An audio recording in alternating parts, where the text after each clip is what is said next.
I never thought a simple coffee date could turn my world upside down, but there I was, sitting across from the most captivating woman I'd ever met, my heart racing like a teenager's. Her name was Emily, and from the moment she walked into that cozy little cafe with her warm smile and those sparkling green eyes, I was hooked. We laughed over shared stories of awkward high school moments, bonded over our love for old vinyl records, and even discovered we both hated pineapple on pizza. Everything was perfect, until she leaned in, her voice dropping to a whisper, and said, "Mark, there's something I need to tell you. I have 2 kids. If you want to leave right now, I won't blame you." My fork froze midway to my mouth. What happens next? Stick around, because this story is about to take a turn you won't see coming. The cafe buzzed around us with the chatter of other patrons, the clink of cups, and the aroma of fresh brewed espresso, but in that instant, it all faded into silence. I stared at Emily, her face a mix of vulnerability and quiet strength. She wasn't just any woman, she was a single mom who'd been through hell and back, and here she was, laying it all out on our first date. Part of me wanted to bolt. After all, I'd sworn off complicated relationships after my last breakup left me shattered. But another part, the one that had been drawn to her profile on that dating app because of her honest bio about loving hikes and quiet nights in, urged me to stay. "Tell me about them," I said finally, my voice steadier than I felt. Emily's eyes widened in surprise, and she began to open up about her 2 little ones, Mia, the energetic 6-year-old with a passion for drawing unicorns, and little Jake, who could talk your ear off about dinosaurs. As she spoke, I could see the love in her eyes, but also the fear of rejection that had probably chased away other guys before me. We talked for hours that night, the date stretching far beyond what I'd planned, and by the time we parted ways with a tentative hug, I was smitten. But as I drove home, doubts crept in. Could I really handle this? What if the kids hated me? And just when I thought I had it figured out, my phone buzzed with a text from her, "Thank you for not running. But there's more you should know." That more turned out to be the first real challenge in what would become our whirlwind romance. Emily and I started seeing each other regularly after that date. Our second outing was a picnic in the park, where we spread out a blanket under a sprawling oak tree and shared sandwiches she'd made herself. She was thoughtful like that, always packing extras, just in case. I opened up about my own past. A failed engagement 2 years ago to Sarah, who had wanted a picture-perfect life without any mess. I'd been the one to end it when I realized we were more roommates than partners, but it left me gun-shy about commitment. Emily listened without judgment, her hand occasionally brushing mine in quiet support. "Life's messy, Mark," she said softly. "But that's what makes it real." We kissed for the first time that day, under the dappled sunlight, and it felt like coming home. Yet, as the weeks turned into months, the reality of her kids loomed larger. I'd met them briefly once, when I picked her up for a movie, Mia shyly waving from the doorway, Jake peeking out with wide eyes, but Emily was protective, insisting we take things slow. "They're my everything," she explained one evening over wine at her place, the kids already tucked in bed. "If this doesn't work, I don't want them getting hurt." I nodded, understanding, but inside, I was terrified.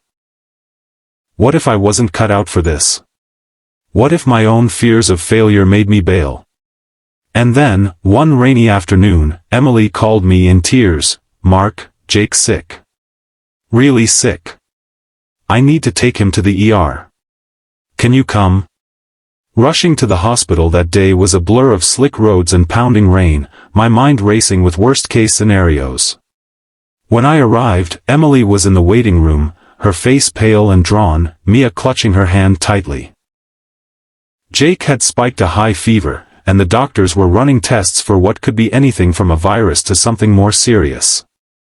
I sat with them, holding Mia while she colored in a hospital-provided book, trying to distract her with stories of my own childhood mishaps.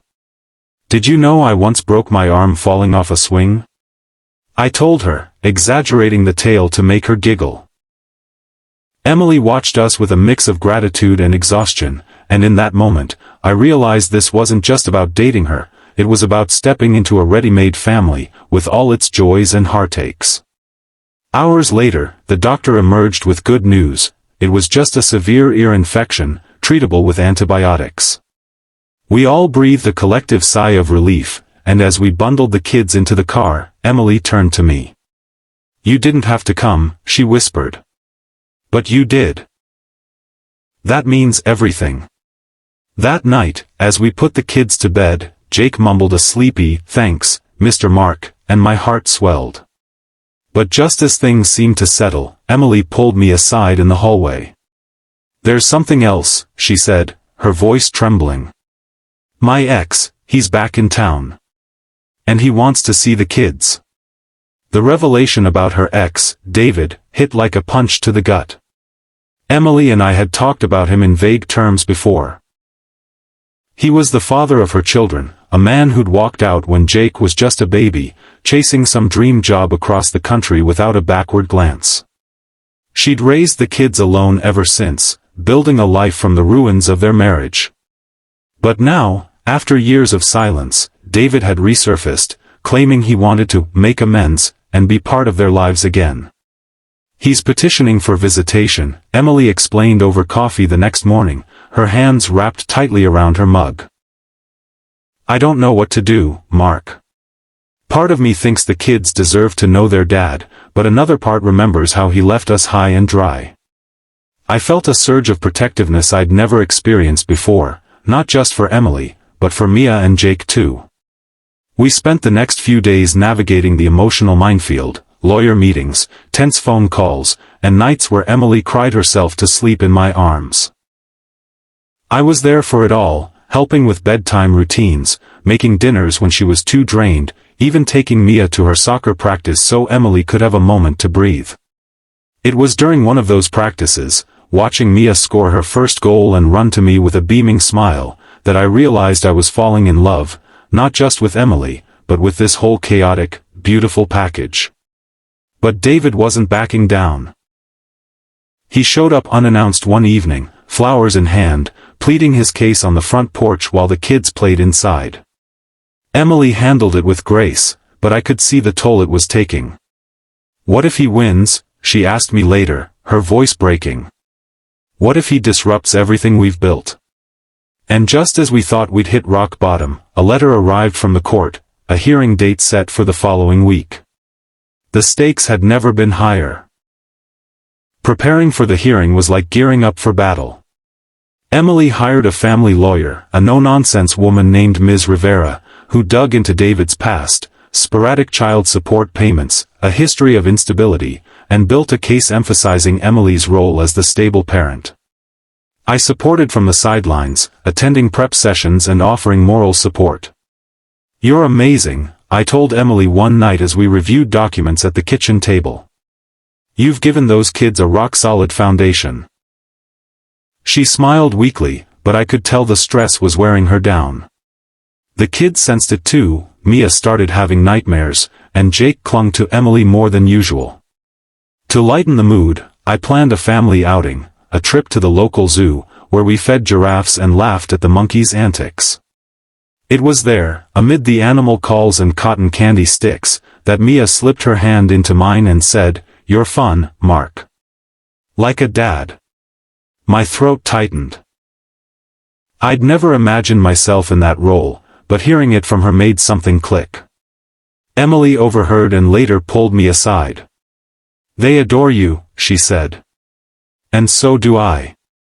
We shared a deep, meaningful kiss that day, one that promised forever. But the hearing loomed, and on the day of, tensions ran high. David appeared in a crisp suit, looking every bit the reformed man, spinning tales of personal growth and regret. The judge listened intently, asking pointed questions. Emily testified with poise, recounting the years of solo parenting, the milestones David had missed. I sat in the back, my heart pounding, praying for the best outcome. As the judge deliberated, Emily squeezed my hand. "No matter what," she whispered, "we're in this together." The gavel came down with a decision that changed everything. But wait, what if it wasn't what we hoped?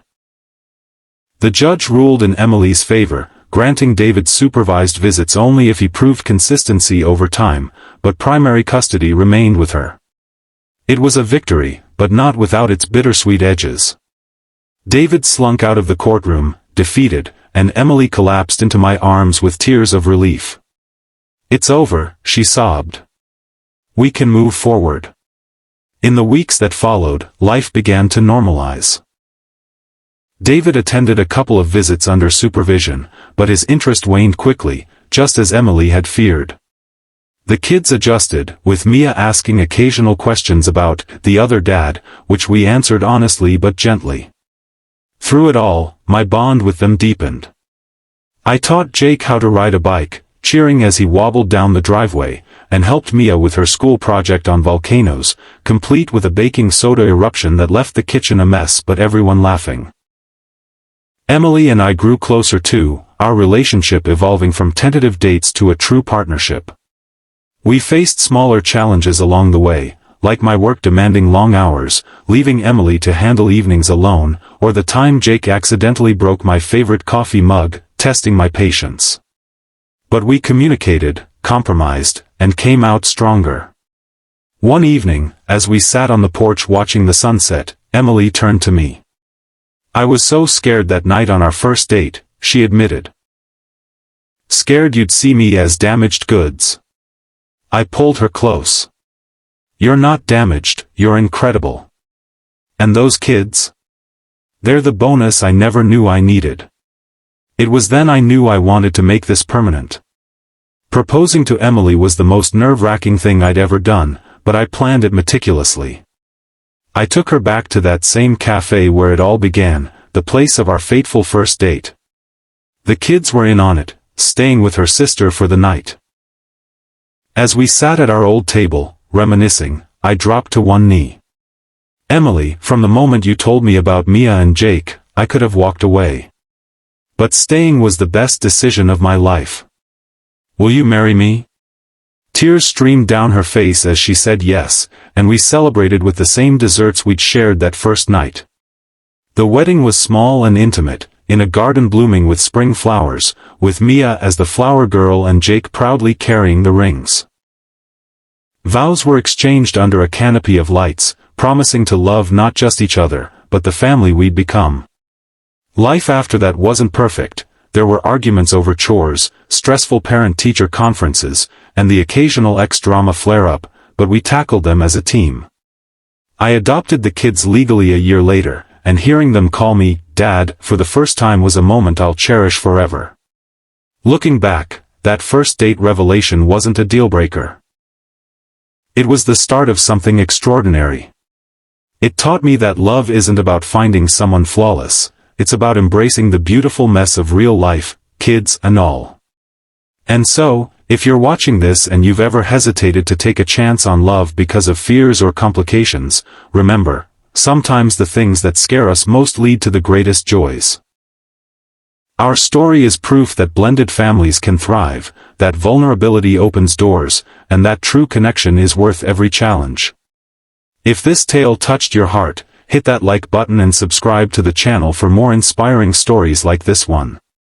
Thanks for joining me, until next time.